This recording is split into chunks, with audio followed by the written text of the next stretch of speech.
Yeah, much better.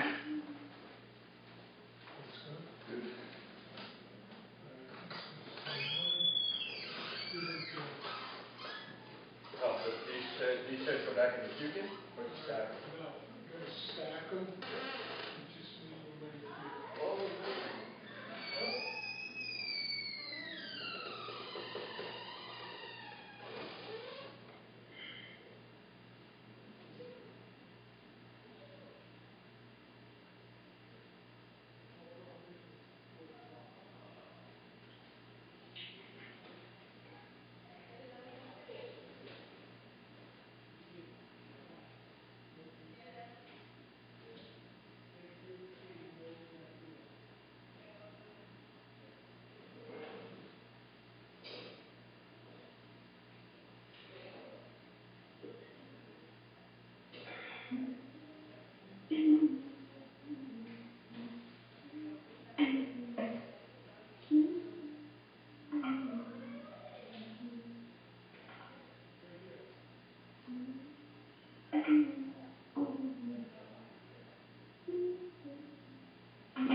Hi, good morning.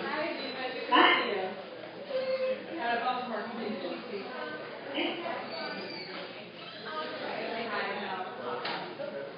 Beautiful.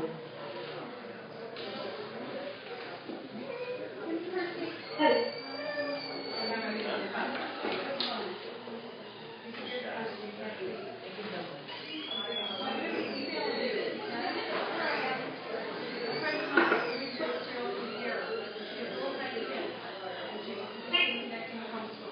Wonderful. You have my contact information, right? Okay, great. Just give it to her. I'll be happy to talk to her. Have a good morning.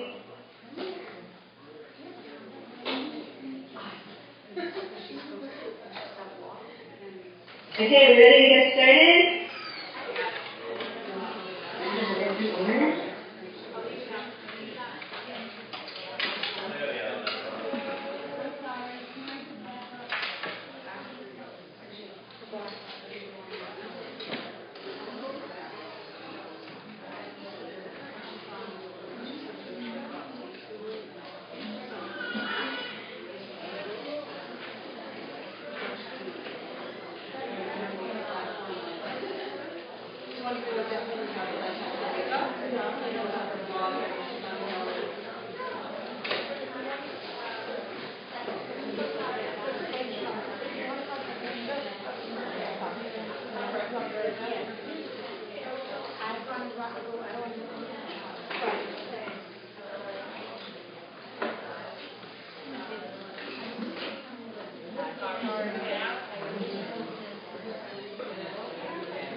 I'm here.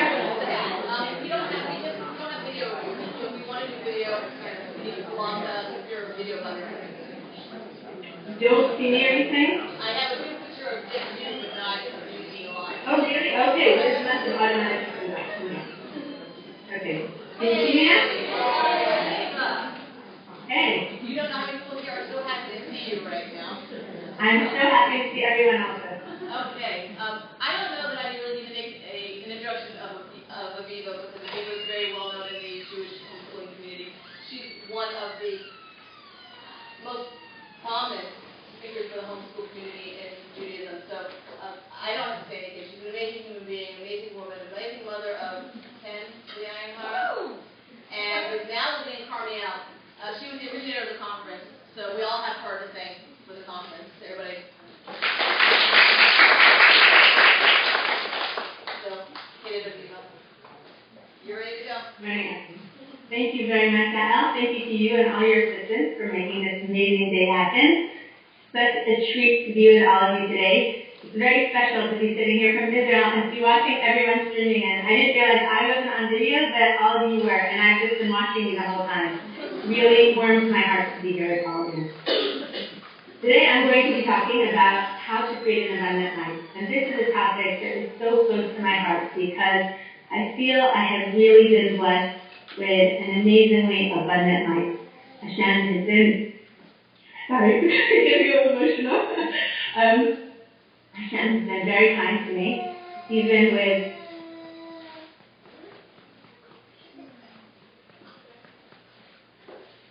when sometimes there are bumps on the road. Sorry, I wasn't expecting this. But they're all part of helping us have a more abundant life. So with that, thank you all for being here. I'm just going to let you know that I'm going to be speaking about a number of points, and I have a lot of things I would like to cover, but I'm going to try to stick to just what I consider the most important points, because I would like to leave time for your questions. So hopefully we'll have time for that. So if there's something you feel I'm not touching on, don't worry about it. Just make a note and hold on, and I'm going to be leaving time to talk to all of you. Okay? So let's get started with how to create an abundant life. So what I'd like to start off with is talking about what is an abundant life. This is the warm, glowy feeling we all have when we think of homeschooling, the togetherness, and the family cooperation, and the passion and the excitement to start every day. That's the vision. And then there's the reality. Because it doesn't look like that every day. But we can do things to make our days look more like that. We want to have a sense of mission, a sense of passion, excitement in the morning, and feelings of connection and warmth and togetherness within our family and within our home. That's the overall atmosphere we want to strive to have, because it makes life worth living. It makes things so much more enjoyable to get up every morning with that energy in your home. But there's sometimes some impediments to that. So I'm going to talk a little bit about those impediments, not to dwell on them, but to talk about how we can overcome them. And I'm really glad that Yael scheduled me for the beginning of the day, because you are going to be hearing from amazing speakers. You're going to be hearing inspiration and great ideas, and you're going to get really excited and really inspired. And it's very possible that you're going to be intimidated and start to be feeling inadequate. Like, oh no, if you're homeschooling, you may be thinking, I don't do that. I've been depriving my kids all this time. And think about other people's homes, how smoothly they run, and how easily and without any friction things go. Because things sound very nice when you're just listening to a 35, 45-minute speech. I want to let you know that is just the voice that we need to put to the side that impedes our sense of abundance. We're not here to compete or compare ourselves to anyone. When you hear something you like, take it, and if it's something that resonates with you, make it your own. If it doesn't, leave it and just admire it and say, that's great for her and not for me. Not every idea is for every person. And the first problem that we have that takes us away from living abundantly are the expectations we have. We have expectations of ourselves, we have expectations of our children, we have expectations of the people in our community, and often those are so unrealistic that it's inevitable we're going to be disappointed. I myself, just before I started speaking today, I had my own sense of expectations. Here in Israel, it's about 5 o'clock, and I anticipated that I would take a little rest. My husband would take my children to their doctor appointments. I would come down and speak to you from a sparkling, clean, quiet house. So I wasn't woken up, and I thought, that's so nice. My husband didn't want to wake me up before he left, and my house was so quiet. I thought it was going to be wonderful. I woke up very late, and I came down to find everyone else in my family was asleep. And they were doing a beautiful homeschooling project. They were assembling some components for a friend who owns a business doing that kind of work, and they were strewn all over the area. So not only did I not start from this quiet, relaxed place I was thinking of, I just scurry around and straighten things up, wake up my children, wake up my husband, quickly give them instructions to get to the doctor. These kind of expectations can be a source of so much stress and so much strain unless we learn to recognize them and put them to their side. And I'm going to talk to you a little bit about how you do that, because I didn't want to come and start talking to you about creating an abundant life while frantically screaming at my children, pushing them out the door, and then plastering on a nice smile to make it seem like I have it all together. I think that living in integrity is very important as much as possible when you have a message, to live the message, but that is very much we're all works in process, we're all in progress, and we have to just focus on doing the best we can with what we have in front of us. So, expectations that are unrealistic and not in line with what our true values are, can really be a big issue for us that can get us into trouble again and again and again. When we have these expectations and they're not fulfilled, then they lead to feelings of inadequacy. We look around and we think, they've got it all together, and I'm the worst mother out there. Everyone else's house is clean and sparkling. Everyone else's kids listen to them the first time. Everyone else's children go to sleep on time, and they don't make a mess, or they clean up their toys the first or second or even third time they're asked. And we picture everyone else has it together in a way that's really not accurate. I've been in many homes, and if you have the luxury, people trust you enough to let you to come in to their home in the middle of the day, in the middle of when things are happening, you're rarely going to see a pristine home. Most of the homes you're going to see are going to look like some version of your own home. And that's very reassuring because, yes, your home can look sparkling. I've had people come to my home for events and they say, well, your children are all sleeping, it's 8 o'clock at night, your house is spotless. And I said, well, it's 8 o'clock at night. I knew you were coming. This isn't what it looks like at 8:30 or 9 o'clock in the morning. But of course, people carry that picture over and they assume if it's like that at that moment in time, it must be like that all the time. Just of course not true. So realism and reality is a very important tool to embrace in order to have not to let ourselves be misled by unrealistic ideas of what other people's lives look like. I think the biggest problem with homeschooling that I found, and these all tie together, but the biggest problem that I found in all the people that have spoken to me is the weight of pressure on them. That their children's future is weighing on their shoulders. And if they don't do this right, their children are going to be messed up forever.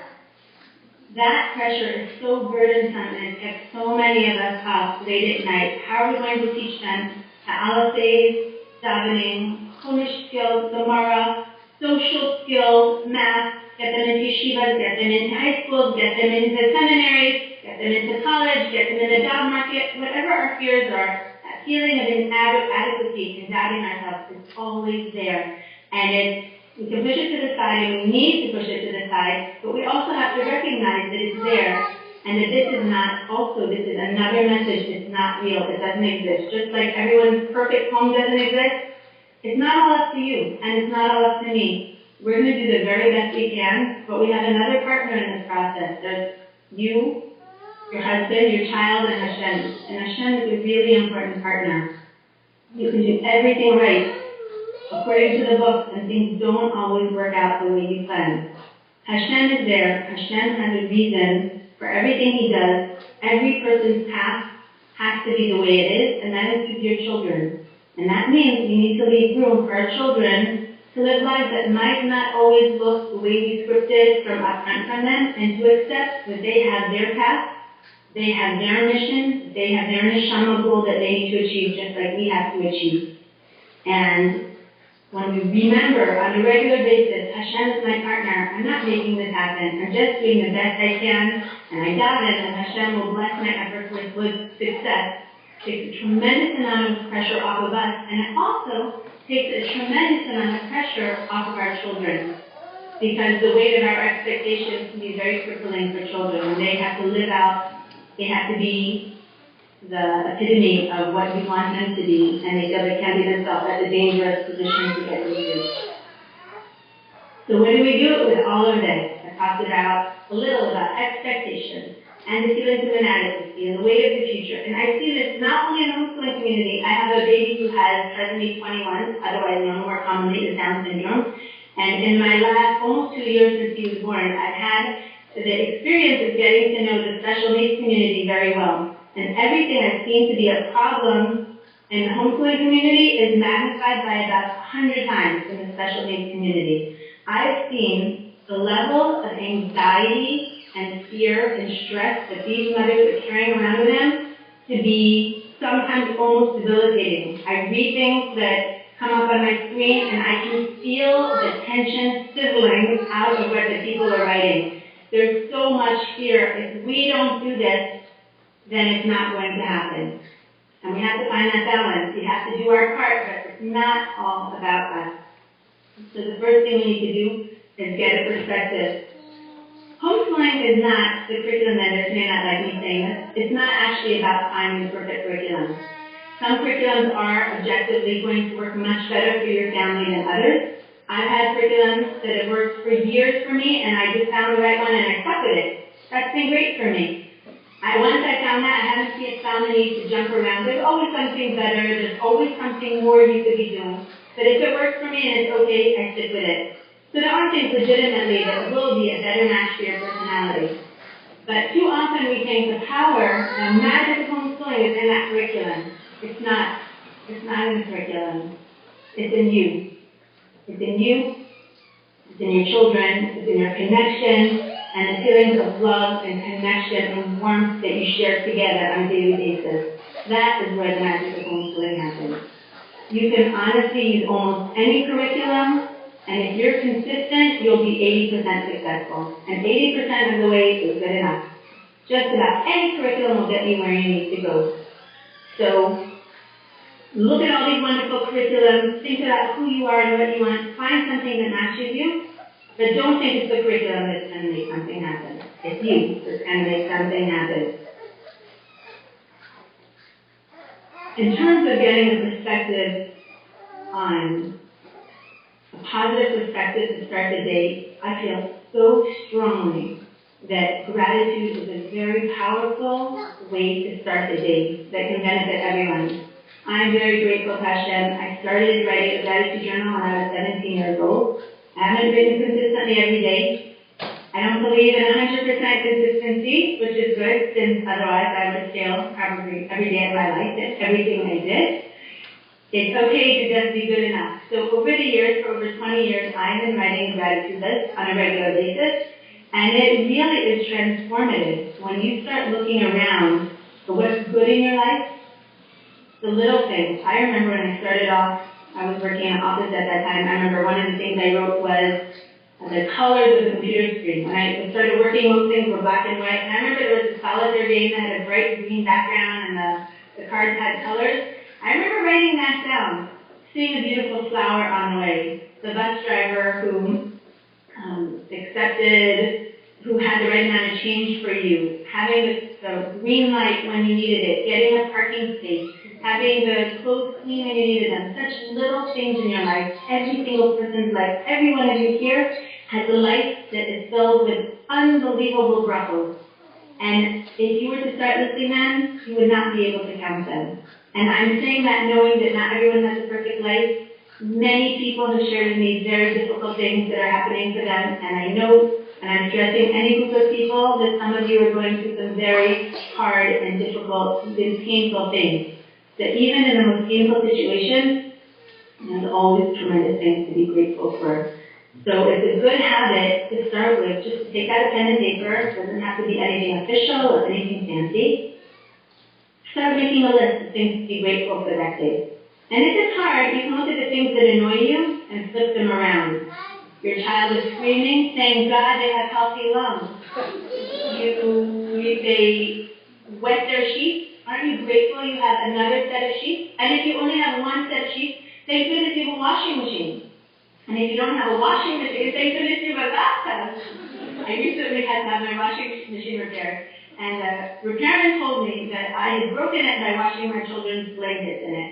I said, I have a few little boys who are often not dry through the night. What am I supposed to do?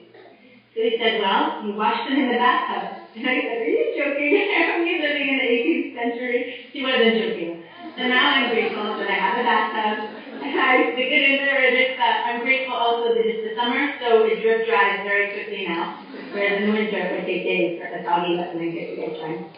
The point is that whatever's happening for you, there are things that you can appreciate, that thinking about that, focusing on that will get your day on such a great track and will allow you to start your day with a much more positive framework. The way we start our day is critical. That energy that we start with, that we begin to interact with our family with, it gets the day off on a certain note, and that's very, very important. I'm a big believer in, although I don't always do it, of getting up before your children. Because it's a different energy. If you can get up and greet them and you feel on top of your day instead of them coming to your room and feeling like burying your head under the pillows because you really aren't ready to get up, you really don't want to see them and answer their questions about what are we having for breakfast or start changing diapers or dealing with Edwards and anything that needs to be done. Just get up a little earlier. 10 minutes before your kids could make total difference between feeling like they're on top of you or you're on top of them. And so, really important. Another thing is, why is it so hard to get up in the morning? If you're like me, you're staying up too late at night. This is something I constantly battle because also once you have teenagers, when you have little babies, you're up in the middle of the night for babies.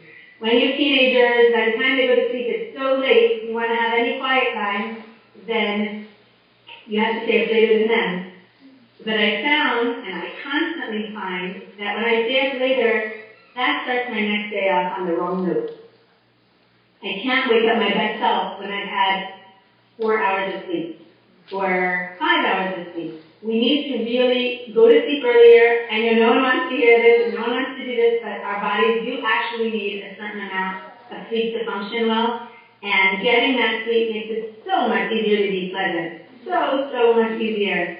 And this is an important point, because it's not, oh no, you're joking. You're telling me to go to sleep. Do you know what I have to do now? Believe me, I know what I have to do, and I'm sure your lives look similar to mine.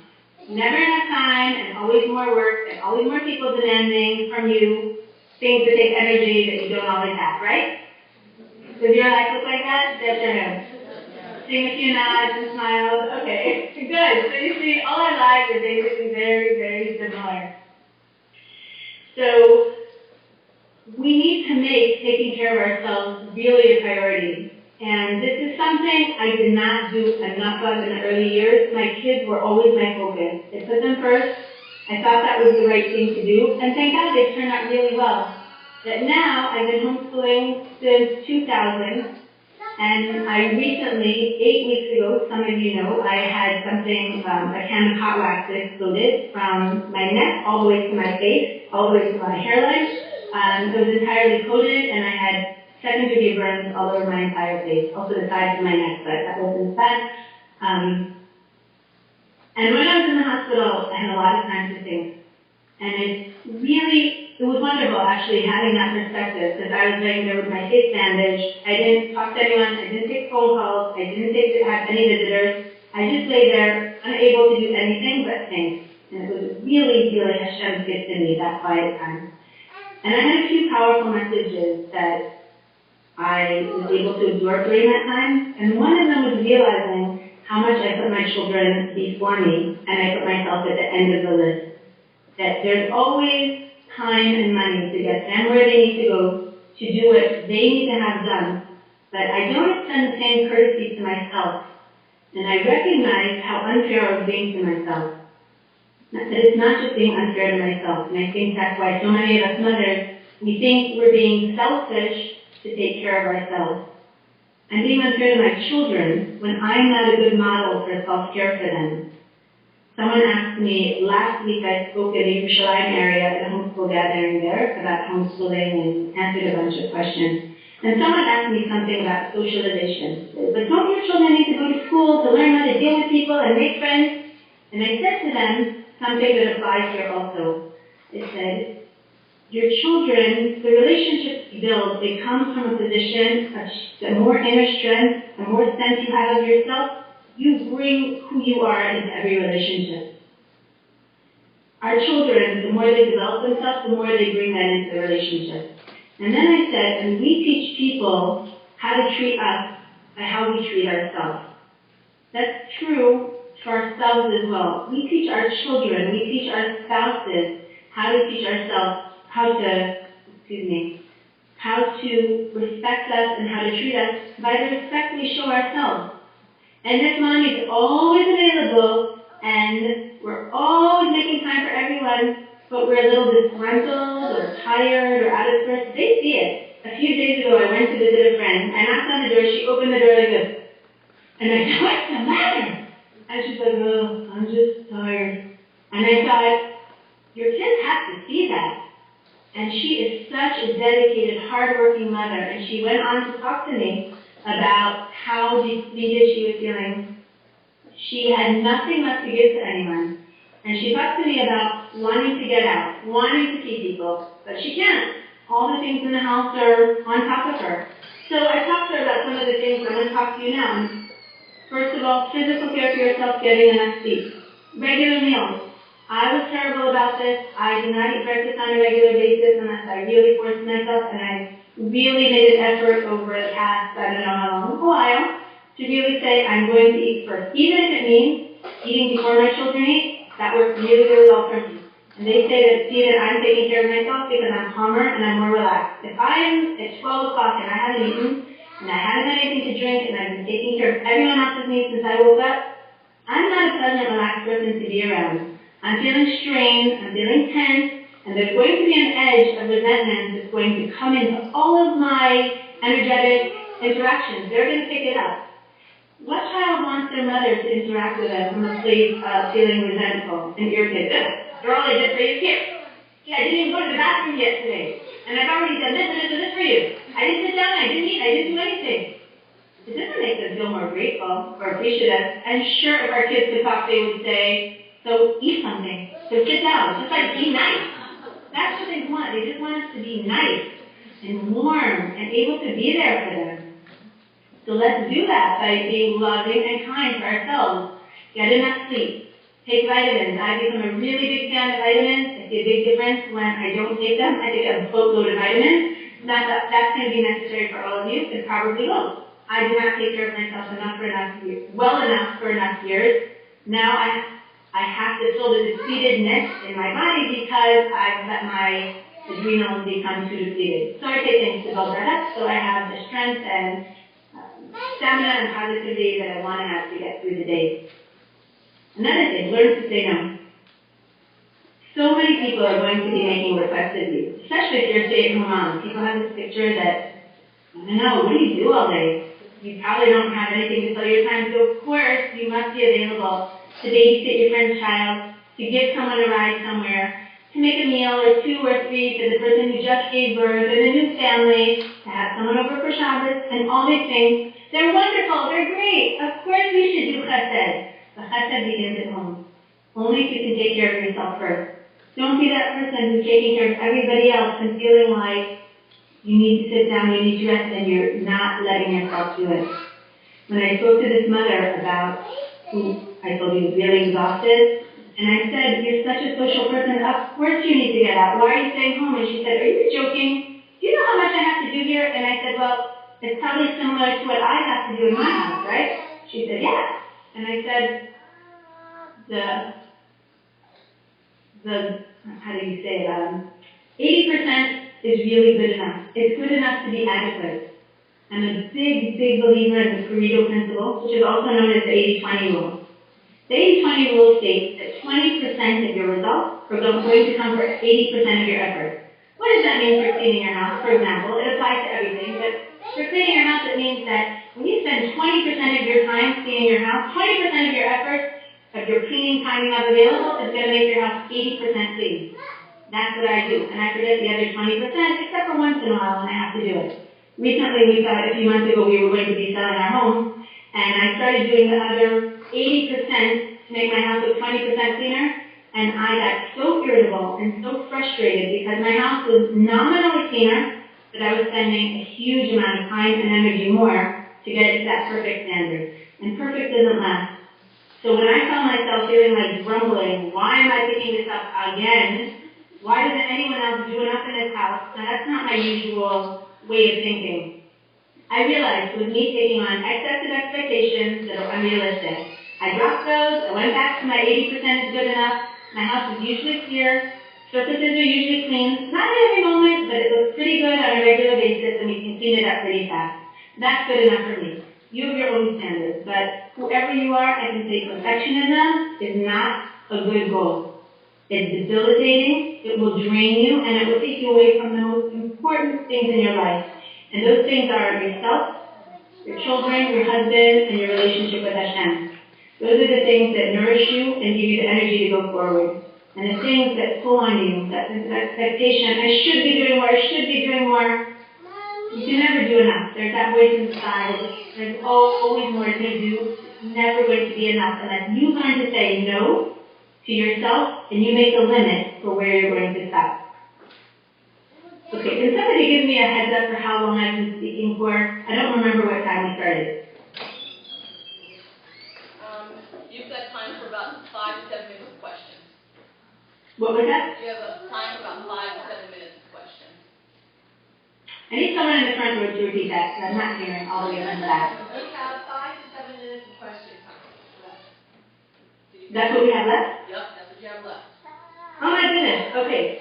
So in that case, I'm going to wrap up here, and I'm going to ask you for your questions, and hopefully I can give you some answers. So go ahead. Could I ask a practical question? I'm Please. familiar with homeschooling. When homeschooling was allowed in Eretz Israel, that's something new for me. I raised my family there, and I never.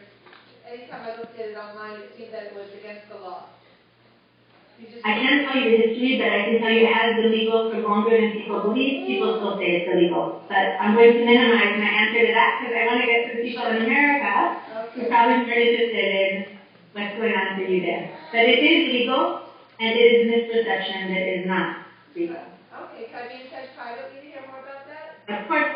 Yes, please do. Can I ask you? Yes, in the back. Yeah, I have only 3 kids, and I was wondering, how to, and one is a boy and 2 are girls, and, how to keep, I haven't started homeschooling and I'm thinking about it, how to keep, especially the boy, socialized, and, my community doesn't have very much homeschooling. How old are your children? 8, 4, and 5. You have a 3, 4, and 5-year-old boy? No, I have an 8-year-old boy and a 4 and 5-year-old girl. Okay. So is your question just about your son? Well, it's just how to keep them, mostly about him, I guess. Because the girls, I think, is a little easier. Okay.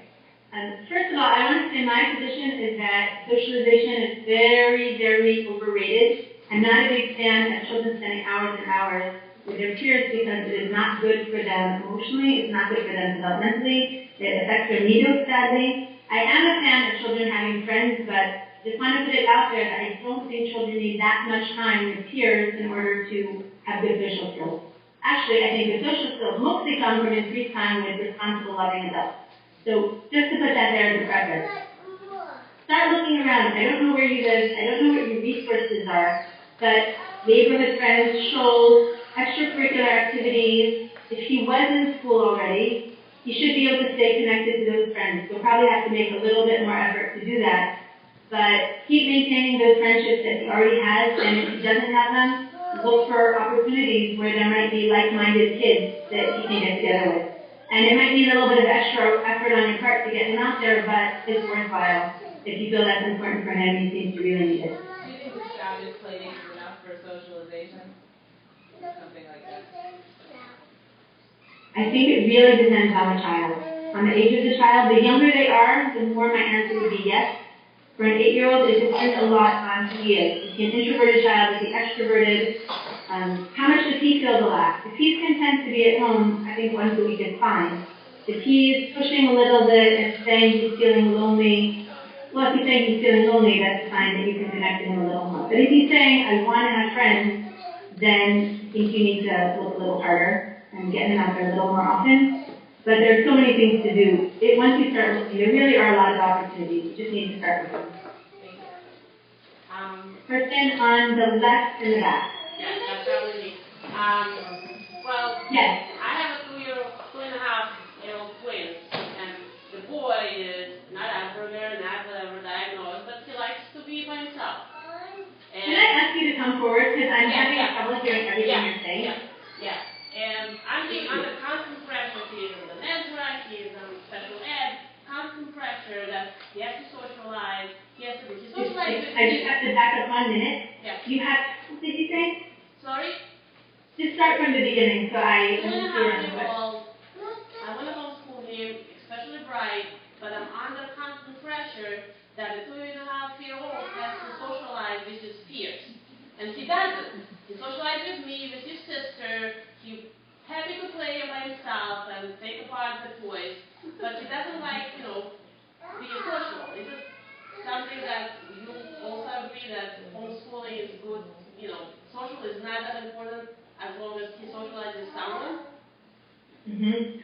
Well, I think a 2.5-year-old really does not need a lot of outside time. This is unfortunately in Eretz Israel, it's a nightmare. What they've done here with the kibbutz system and believing children should be basically institutionalized as early as possible by their peers. It's a terrible, terrible thing that spread a bit to America. Not spread, it's there in America, but not like here. Here there is a belief that your child will never, ever accomplish anything in life unless you get them out there.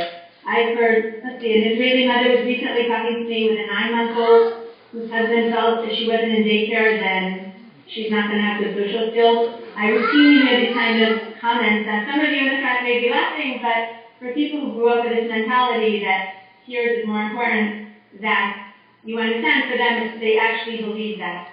As I said, good social skills come from loving adults, teaching good mitzvahs. People have often told me, my kids are such nice kids, and I know that most homeschoolers hear this. This is not unique to me. Of course they're nicer. They're around people who treat them nicely, and they model nice behavior, and you're there to interact with them and teach them conflict resolution on the spot.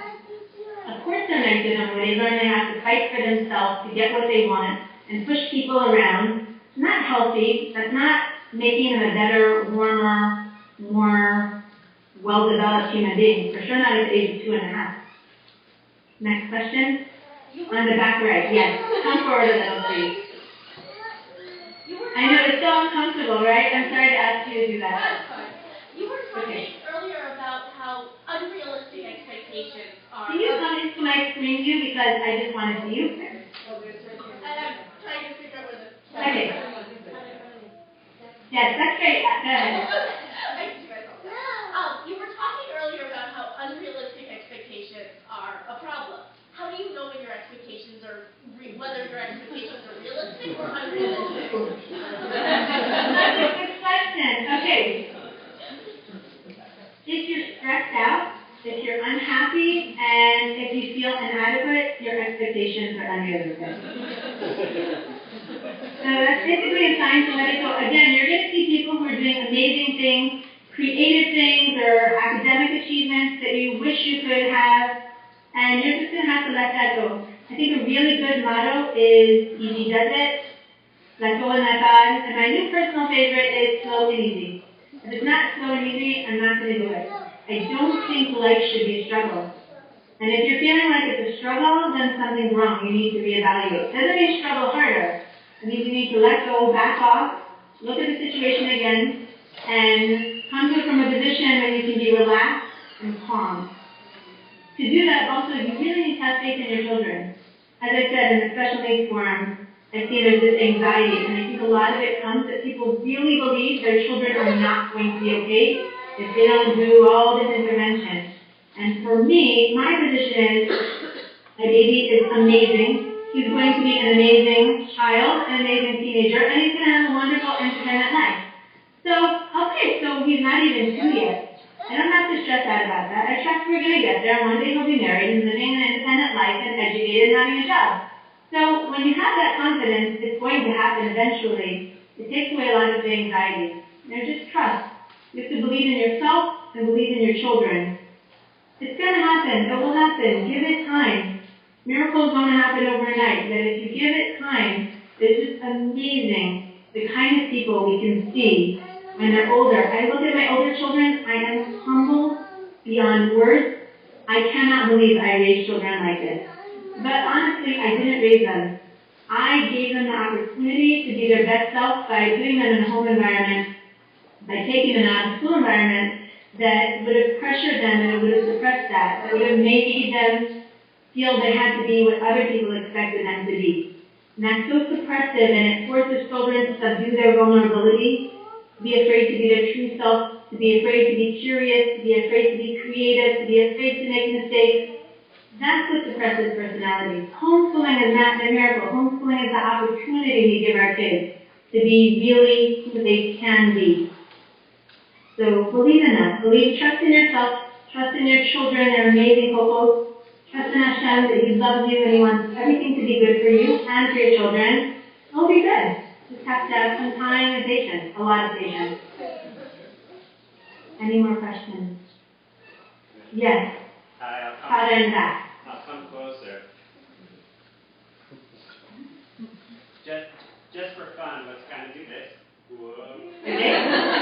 All this cuteness, okay. So, Eva, thank you. Just this morning, for the first time, I looked at your blog, and it looks really good. So, just a question about blogging and communicating. Can you talk about what it's meant for you to be able to share with others through that type of social media? And do you have any comments for others who might want to blog, to share, to use the internet to communicate with others? Well, that is the first time anyone has ever asked me that question. I'll say it's very personal. I started blogging not as a platform. I never actually envisioned having as many people reading as I had now. I just thought that as a way to put out some information that people ask me about in person in a way that would be there for other young mothers coming along. For me, I do it because I love it. I just love connecting to others and being able to share something that was helpful for me. If that's something that resonates with you and it gives you a feeling of enjoying yourself, keep doing it. I've been doing it almost 8 years, and it's only because I love it that I've been able to do it. People have often said, how could you do that? It's just because I love it. I love connecting with people and sharing with people. Great, thank you. What's your name? I'm Michael. Okay, I know. Yeah, we're out of time, right? We are out of time. So I wanted to, so I'm giving you this cup. There's a cup coming out right here. Oh, great. What is the cup? The cup is a mug. It says, I'm a Jewish homeschooler. What's your superhero? Your superpower? Awesome. Hey, thank you so much for inviting me to be here. And thank you all for being here in the audience. For being So the next 2 lectures, I put scheduled on each one of the outside doors so that you can find out what's going on. But let me tell you, Moriah is speaking in the other room, S4, which is just down the hall on the right.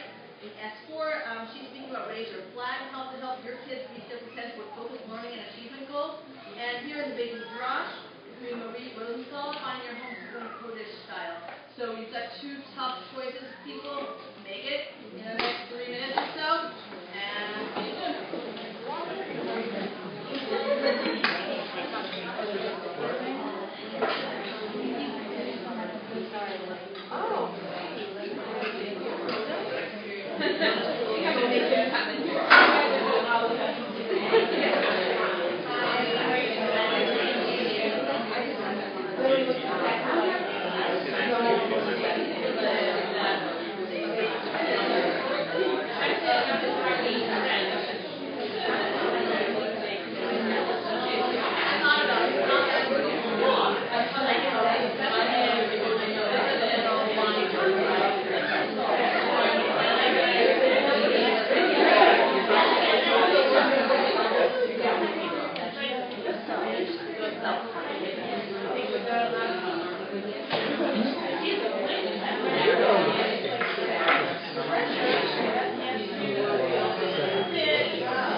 to hear what the people in this particular room are interested in hearing, because I have been, I think the reason why they asked me to speak is I've been with my husband homeschooling our children for the past 16 years, which gives me a little hands-on experience in what we have chosen to do. Plus, I have seen what other people have chosen, which perhaps didn't work for me. Maybe I could pass that on to some of you that are in a more beginning stage.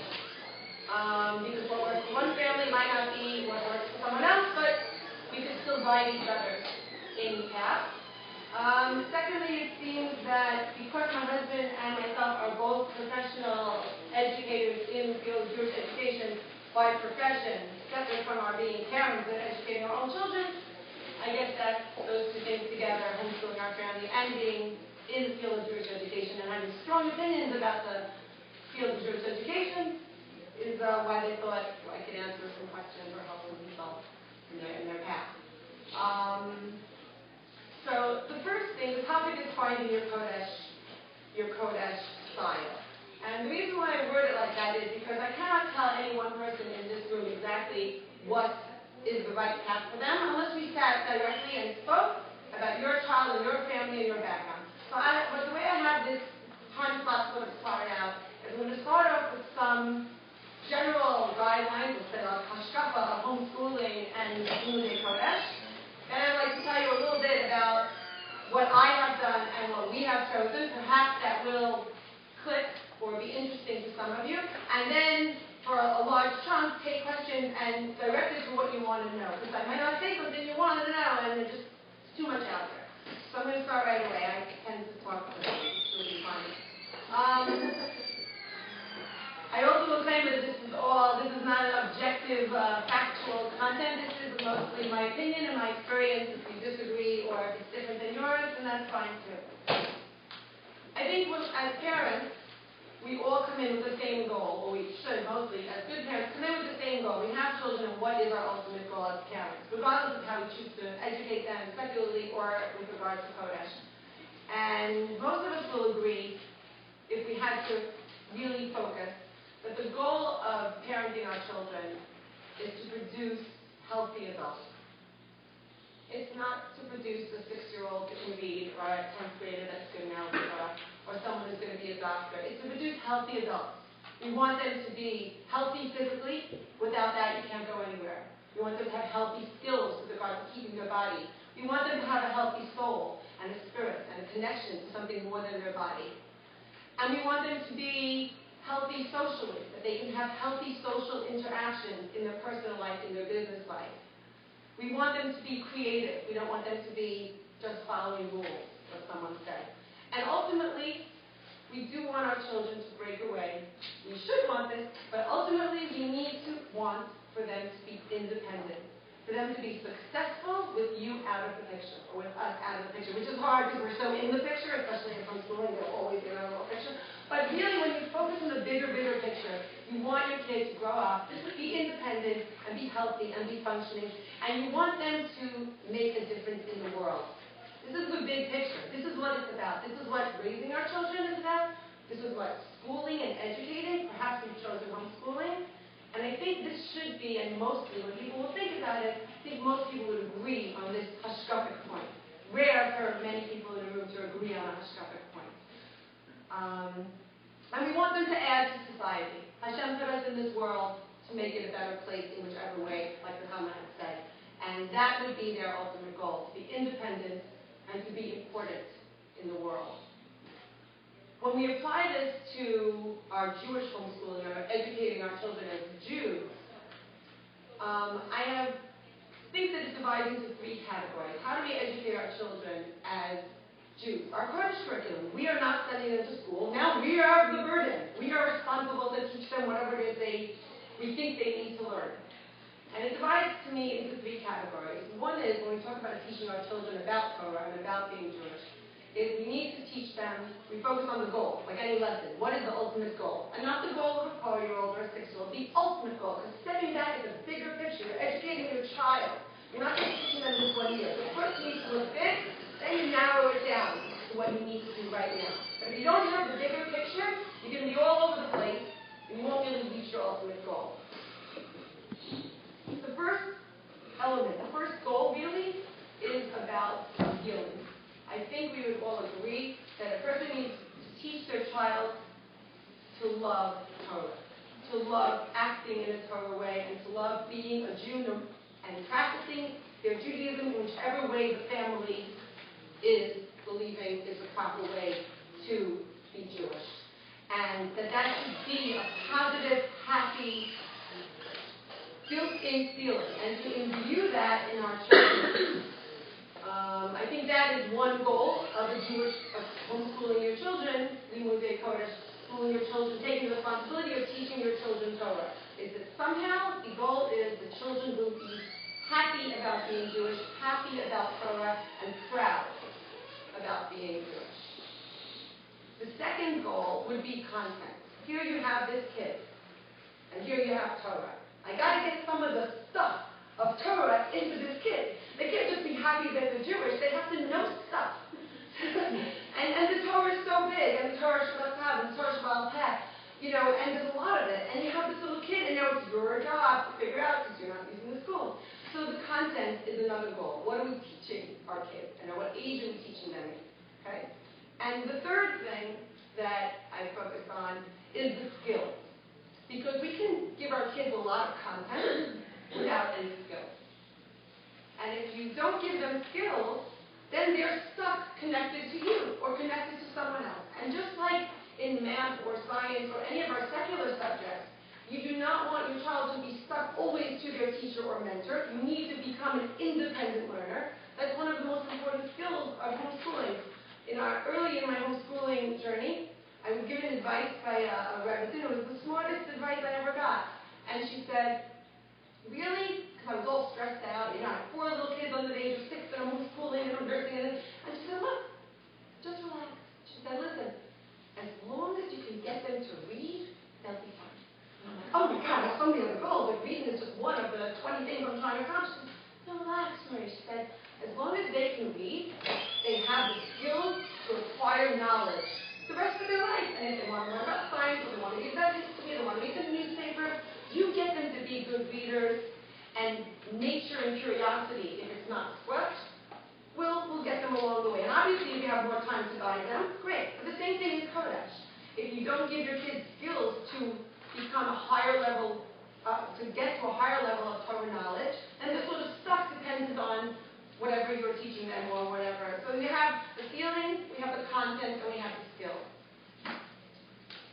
I'm going to start with the feeling. The feeling, I think, also is something that most people would agree about. And the feeling, how to accomplish your style with the feeling, I think also is something that most people would agree. The only way to imbue a feeling of Torah and of love would be what? Any suggestions? To love it yourself. And other comments? Actions. To what? Do it. Do it? Someone else? Prevent it from being painful? I said actions. What? Actions. Actions, exactly. Your kids are with you, or with one of you, or in your home, and they see, and they're smart, and they see what's going on. And if you are not happy, or Judaism is not a happy thing in your house, or it's all stress, or mitzvahs, or halachas, they will see, and they will feel negative. And if you're hacking them, that they don't know enough vocabulary words, and for some kids the flashcards might be great, some kids are not made for flashcards. And if you give the kid who's not made for flashcards 25 flashcards to review every day, they're not going to like Polish by the time they're 9. So, you have to really watch what's going on. If they see their parents davening, they'll be davening as important. If they see their parents not davening and yet telling them to daven, the consistency of keeping ourselves in check with the role model as an active, living Jewish person with our children and keeping them in environments, not just with us, but wherever we put them. If we put them in a camp, if we put them in a social group, that they be with role models who are happy about being Jewish. Now, we're not all happy about being Jewish all the time, and I think that we can't fool our kids to say, if they're a Pesach, great! It's so exciting, it's 2 weeks before. No, my kids like, great, now we have no homeschool for 2 weeks, because Mom's going to be doing Pesach. Great, put away the workbooks, and we're supposed to clean our room, which we're not going to do.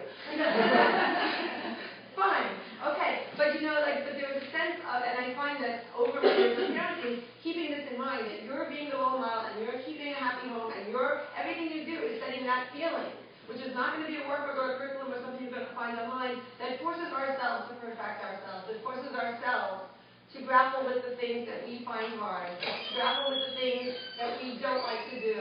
You know, I mean, let's say a person doesn't always go to shul, but they want their kids to go to shul. Either you got to force yourself, then you got to go, or you have to daven, or you have to do a certain way, or dress a certain way. Whatever you want to teach your kids, you have to work on yourself first, and you have to find the things you're happy about. And I think it's okay that certain things are not happy or certain things are not easy, because that's life.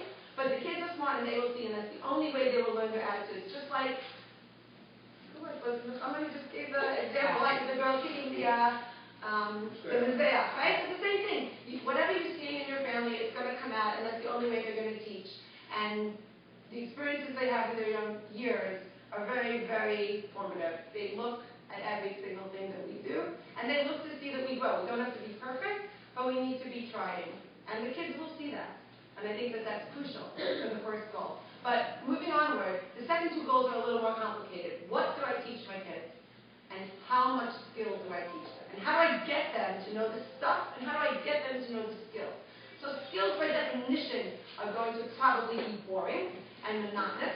And if your kid looks at you and says, that's boring, and goes to the couch and starts crying like my 7-year-old daughter does now, and I make her do too much Polish workbook, you have to know, okay, well, you know, this is not so important right now. She's much more happy coming to bake challah or discussing something or drawing a picture about the parsha, and she's just not emotionally ready to do that extra page of Chumash workbook, and I'm not going to risk it just because in the school down the block they're already on the second level. Because she needs to be happy, and I'm focusing on the bigger goal of the child being happy with regard to Torah. But let's just go back. With regard to content and skills, what to teach your kid and how to teach your kid there is no answer. There is no one answer. And that is because if every one of us, and this is why I'll need your input soon, comes into it with a different goal. And again, focusing on the goal, not just what should I do. Stepping back, what is my main goal? So the first thing is, who is teaching the child? Is it someone who has an education? Is it someone who is new to Jewish education? Is it someone who themselves has a strong education? Or someone who is now teaching Torah to their children in a way that they did not have growing up? And therefore there's a gap. Someone may know a lot about keeping a kosher home and a Shabbos home and a mitzvah home, but they really might not be able to teach Parshat Lech Lecha to their 8-year-old because they didn't have that background. Or maybe they're just not an educator or that's not their thing. Not everyone can teach math. Not everyone can teach Chumash. So first is seeing who is your staff. How are you going to teach your kid? Because if you have more talented staff or more skilled staff, you need less support. If you have a weaker background, then you might need more structure to be teaching your children. So who is teaching your child? Also with regard to hiring outside staff. You know, hiring tutors, hiring, like we said before, hiring someone to teach your children is a great idea. It could sometimes be very expensive, but it could sometimes not be. And it's also something you have to be very careful with who you bring in your house and who is going to help you and make sure they're on the same page. And make sure they're on the same page in a few different aspects. So one, parents are coming in and who's teaching the children is different. Secondly, the goal of content is different. There are people that homeschool, perhaps in this room, whose goal is to keep their kid up to what the school they would be in their local neighborhood would be up to. Because that's the standard that they're going by. So if that is a person's goal, they need to focus their curriculum based on the time frame. Let's say in a certain school they start boys Mishnayos at 4th grade, or they do Rashi in 3rd grade. So if you're in a neighborhood where you're aiming to mimic that curriculum, then you don't want to feel bad if your kid's in 3rd grade and not doing that, or in 4th grade. As opposed to, and people sometimes, and that's a valid position, want to have their kids sort of on track. So if their kid's going to go to a school, this is the school they would go to, and if they have to put them in, they want them sort of to be able to blend in. That's one method. Another method is just like, I'll do what I want, who cares? And if my kid goes to school 1 year and that is great, then they'll be fine. You know, I generally have the attitude of if I ever decide to put my kid in school, pretty much all I need is 3 months with regard to the day Kodesh to fill in any gaps. I think this is pretty true to everyone, so if you're really trying to mimic a school curriculum, I'm going to suggest, in my opinion, it's not worth killing yourself over. Because if your kid needs to go to school, pretty much any school curriculum of Day Kodesh, you can get your kid up to the level within 3 months, which is pretty much you can decide after Pesach and have them exactly on the right level by by September, if you need to. And I tell you that because I think that takes away the stress. And the stress we feel in taking the Kodesh responsibility can be very overwhelming. And to tell you that it can, it's not really, shouldn't be there so much. And what they're doing in the schools, first of all, just also another calming factor, is that as opposed to Limudei Kol, where you can go on worldbook.com or New York State requirements, or New Jersey people or other people, Maryland, states set these requirements. But in Kodesh we have no uniform, there's no uniform curriculum, which makes it so hard for us. On the other hand, it's freedom. It's freedom. If you want your kids to do one parsha in depth and use it for Hebrew and grammar and Rashi and Mefarshim and never even get to the other parshas, one day when they get to school, it doesn't matter. So they're learning Devar, and your kids didn't do Shemot yet. Okay, so what? Torah doesn't really build in that way. You can't read, or you have no vocabulary, it would affect you. But if you haven't done what they've done, if you haven't done all the parshas, let's say your kid never learned Mishnah, and they go into a class, the kids who learn Mishnah 2 years, so what? They don't. It's not like math. It doesn't spiral. It spirals in its attitude and its positiveness, in its being able to read fluently and know things. But the content part doesn't spiral, which means that we can choose to teach our children the content that we think they need, that we think they will enjoy, at a pace and a speed that you or the person teaching your child feels is enhancing the ultimate goal of teaching the child Torah. And that pressure of doing a certain amount by a certain time or being at a certain level is a facade and a falsehood that every Jewish homeschooler should just erase from their mind. It's an unnecessary pressure. And I'm chose to say that because I'm guessing that in the crowd there are a lot of people that are thinking that and are grappling with that.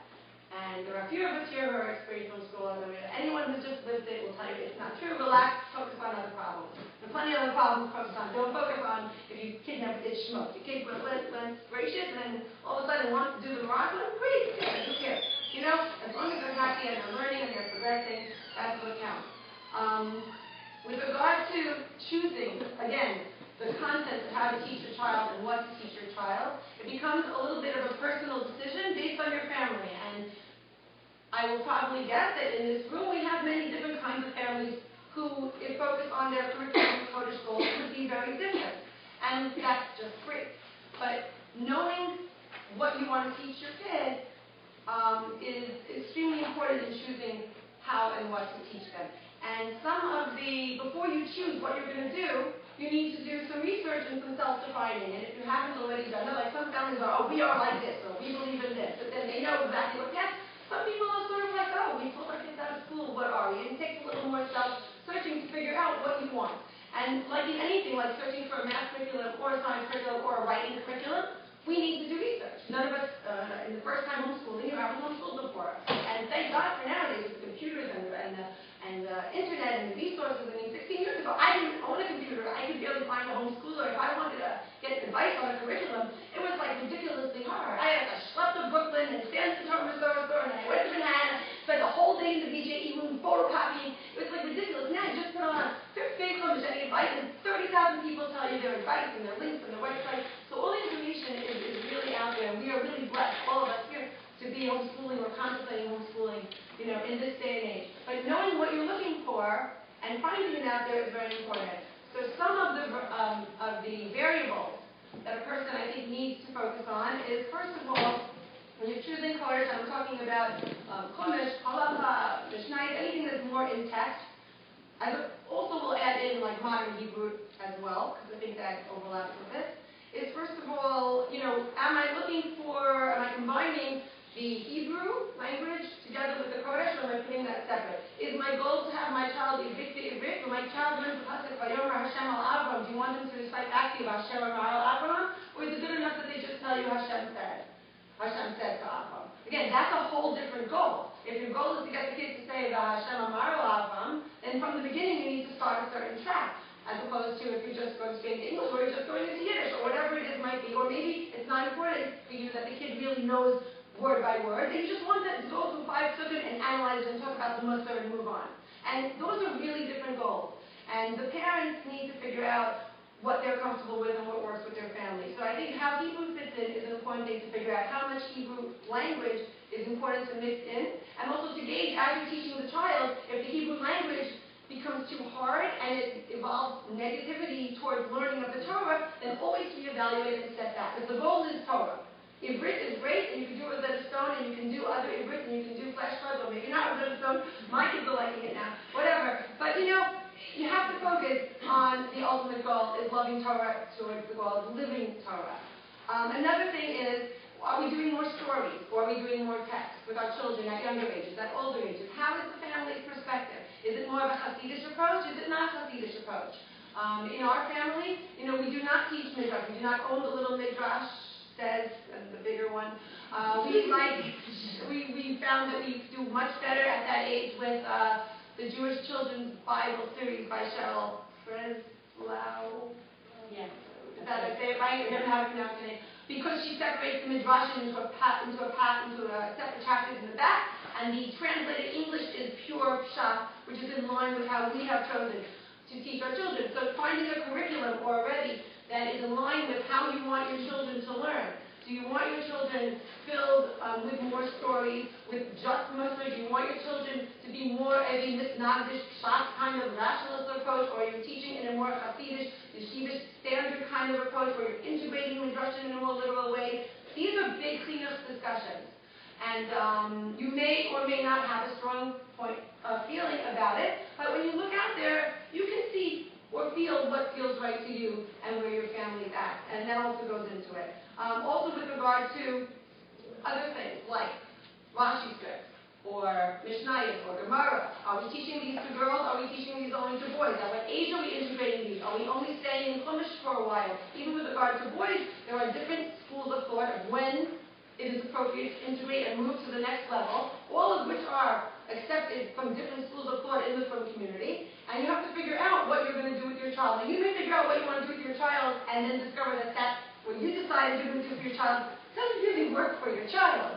And then you have to really go with who your child is. And if your child turns out that they really have trouble with reading and they're struggling with Hebrew, it's not the time to throw in Aramaic. You have to sort of, maybe they'll get it a little later. Let them love Mishnah, where it's like Nichudot and it's easy and it's prompt, it's easy to read. Let them go through all of that, even though some of their peers might already be doing Gemara. So what? It's the bigger picture. It's their happiness, it's their loving, and it's their growing in their skills, I think, that the parents need to focus on. And again, that becomes a little bit of a personal decision, but you might not be able to make that decision until you talk to a lot of people. And unless you already know, which is great. But again, talking to people and accessing opinions nowadays, luckily, is a very, very easy thing. There also is two different approaches. Oh my gosh. Am I watching? Yes. There also are two different approaches of homeschooling Kodesh, which is you can sort of use preset things, and I brought some preset samples for you to see, or you can sort of hodgepodge your own and do other things. I have found that in my life, I do not have time and energy to reproduce things that other great scholars spend a lot of time making great workbooks and great worksheets, and I'm not going to cut and paste from Dr. the something that I want and highlight it. I don't have time for that. And I researched a lot and found things that work with me and my kids over the years. Sometimes the same thing doesn't work with all my kids, and I brought some of the samples and I have some suggestions if those are questions you have. I can tell you about some of those things as well. 16 years ago, when I taught my son Chumash, after going on all my journeys of researching what's out there, I discovered there was nothing out there that I liked. And I looked for it this morning, but of course we've moved several times and I can't find it. But I have this little spiral notebook with superheroes on the front that was this Chumash workbook. And I remember what I did was I was sure what I was going to do. We were going to every day I integrated Parsha, Shavua, and Chumash skills. And I made my own curriculum. And one day I said, oh, this is great. I'm going to save it. I'm going to publish it. And I can't find it. But I see other people have done similar things since then. And I found a few psukim that were according to the story of the Parsha that had easy type words that were mostly common words. And I put it in his notebook. And then I broke the words apart into prefix, verbs, suffixes, and I gave him crayons and markers, and we looked at the grid, and we coordinated the colors, and then they drew pictures like they said in their class. They draw pictures, if they write Sarah Ba'ohel, then they drew a picture of Sarah, and we put a tent, and Sarah was inside. And everything was integrated with color and visual and creativity, and it was a discussion of the Parsha, and each week of the Parsha, we mastered with our skills about 3 psukim.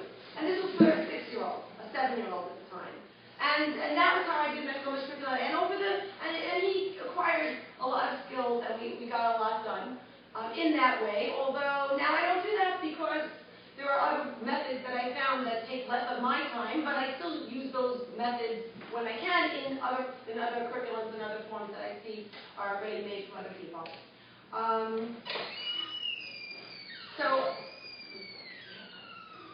I will tell you a little Shavuot story, because it's all Shavuot, so we're third grade, about how we began our homeschool journey. There are people who, I believe in some of the things, know by the time that kid comes out, they know this is we're going to homeschool.